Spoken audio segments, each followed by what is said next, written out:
Okay, सो अब आते हैं क्वेश्चन नंबर 4 पे। हम लोग पढ़ रहे हैं इश्यू ऑफ शेयर कैपिटल की बैलेंस शीट। देखते हैं हम लोग क्वेश्चन नंबर 4 बोलता है आपका। तो इसलिए सबसे पहले एक छोटी सी समरी बना लेते हैं हम लोग। तो this is question number 4। Issued given है आपके पास, issued is 60,000 shares at the rate 10. The amount is payable as 5 including 2 premium. So this is 3 plus 2, comma 4 on allotment, 1 on first call and the balance would be on the final call. तो यहाँ पे आपके पास 3, 7, 8, 9, 10, तो ये हो गया आपके पूरे installments complete. And balance when required. Okay, balance when required का मतलब है कि कंपनी ने अभी तक सेकंड कॉल नहीं किया। आगे पढ़ते हैं। One shareholder with 5,000 shares, there is a person, Mr. A, who has got 5,000 shares, didn't pay his allotment and first call and his shares were immediately forfeited.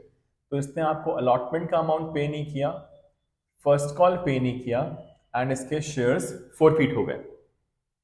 Next, and immediately and subsequently reissued for 12 fully paid up.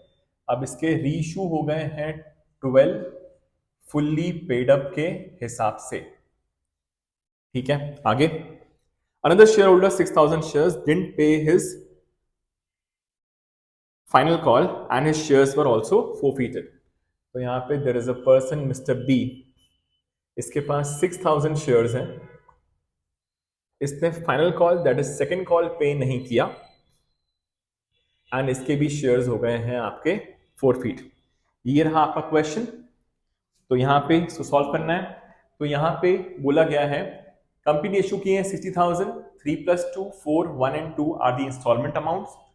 5,000 shares है ए के पास, B के पास 6,000 है, एक का forfeit हो गया है और यहाँ पे मिस्टर ए के तो रीइश्यू भी हो गए। तो स्टार्ट करते हैं। सबसे पहले हम लोग बनाएंगे पूरा कैटेगरी वाइज कि कौन कौन सी चीजें कहाँ कहाँ जानी चाहिए।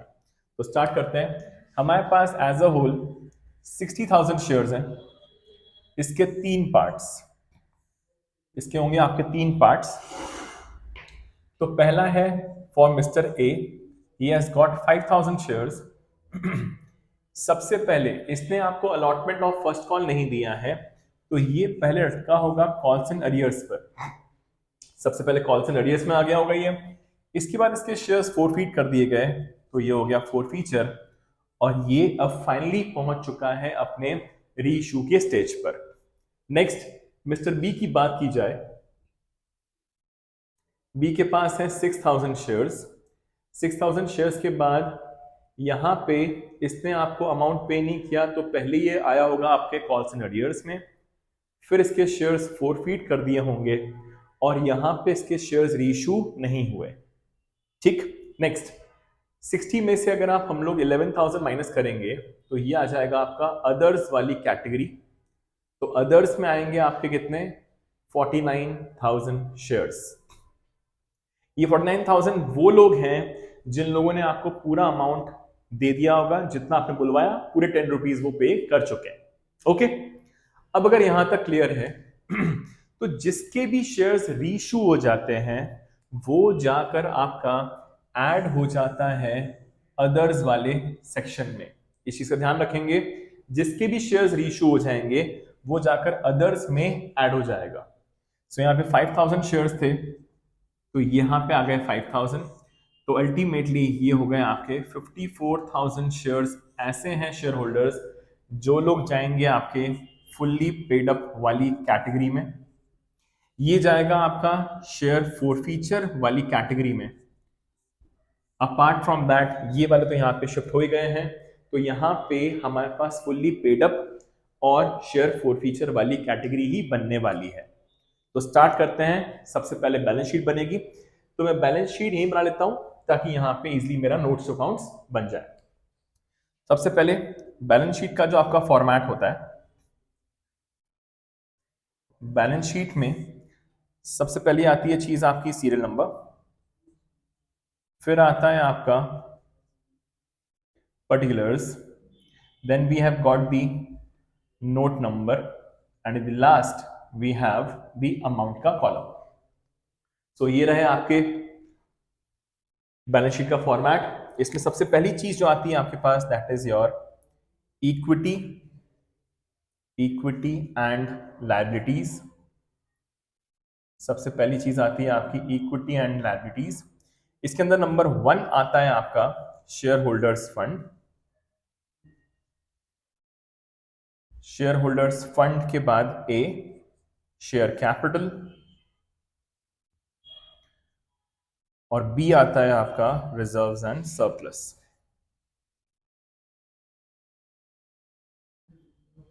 सो इसमें नंबर 1 लिख देता हूं एंड नंबर 2. तो ये रहा आपके बैलेंस शीट का फॉर्मेट रेडी. अब बनाएंगे हम लोग यहां पर नोट्स टू अकाउंट्स. तो नोट्स टू अकाउंट्स का जो फॉर्मेट होता है,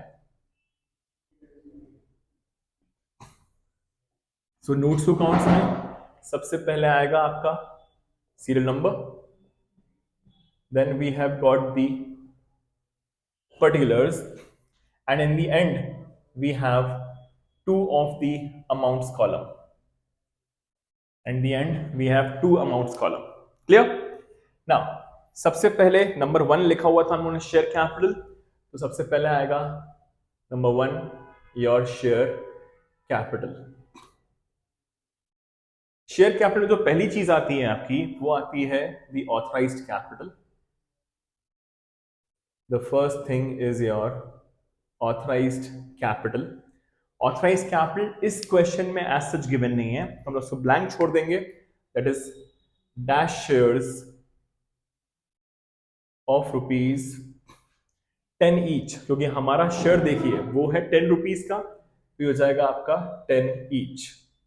तो यहाँ पे बाहर डबल लाइन से close with no amount. Okay, next आता है आपका इशूड कैपिटल. कंपनी ने इशू किए थे 60,000 शेयर्स, तो ये हो जाएगा आपका 60,000 shares of rupees 10 each, and this will give you 6 lakhs. Double line से क्लोज. ये हो गया आपका इशूड कैपिटल. नेक्स्ट आता है आपका subscribed capital. Next is your subscribed capital. Subscribed capital में आपके पास देखिए यहां पे लिखा हुआ है फुल्ली पेड, तो यहां पे एक सेक्शन आएगा आपका subscribed and fully paid up वाला. Subscribe and fully paid up. इसके अंदर आएंगे आपके 54,000 शेयर्स, क्योंकि ये लोग ऐसे हैं जिन लोगों ने पूरा अमाउंट पे कर दिया है आपको. 1000 शेयर्स ऑफ रुपीज 10 ईच, तो ये अमाउंट आ जाएगा अंदर ही, दैट इज बीच वाले अमाउंट कॉलम में आ जाएगा 5,40,000. This is the amount which we have already received from these shareholders. Next है आपका, इसके बाद आपका शेयर फोरफीचर वाला आएगा एक.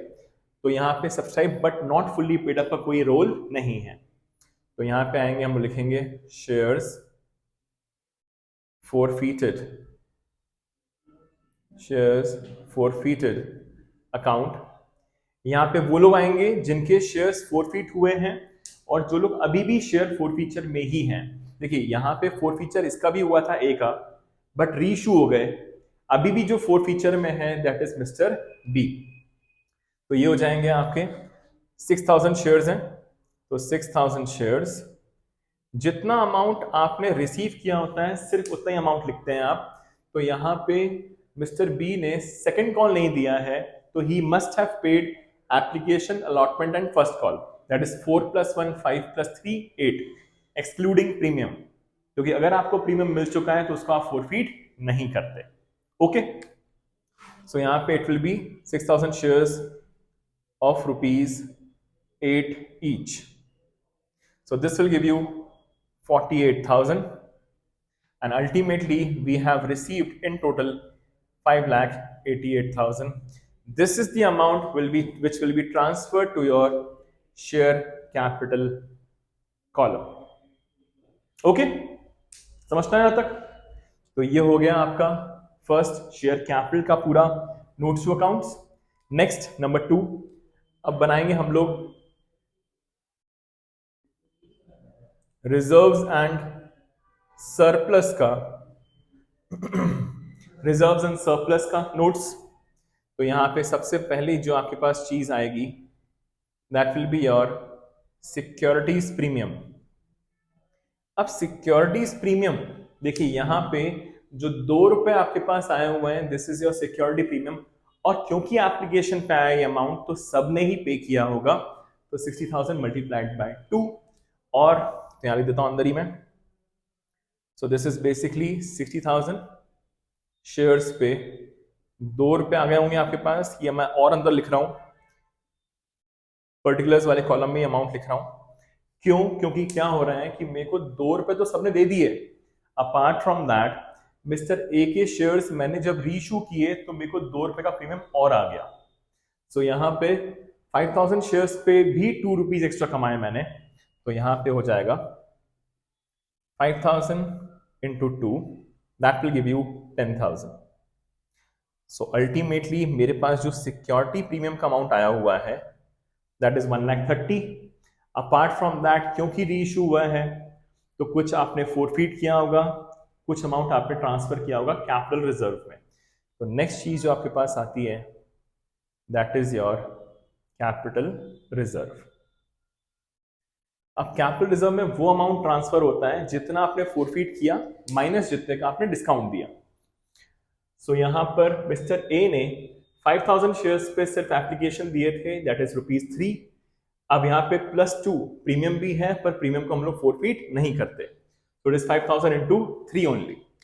सो आपके पास 5,000 इंटू ₹3 आपने कमाए तो थे, माइनस करना होता है जितना आपने डिस्काउंट दिया एट टाइम ऑफ रीइश्यू। क्योंकि आपने रीइश्यू किया है 12 पे प्रीमियम पे, तो डिस्काउंट आपने अलाउ किया ही नहीं है, तो -0।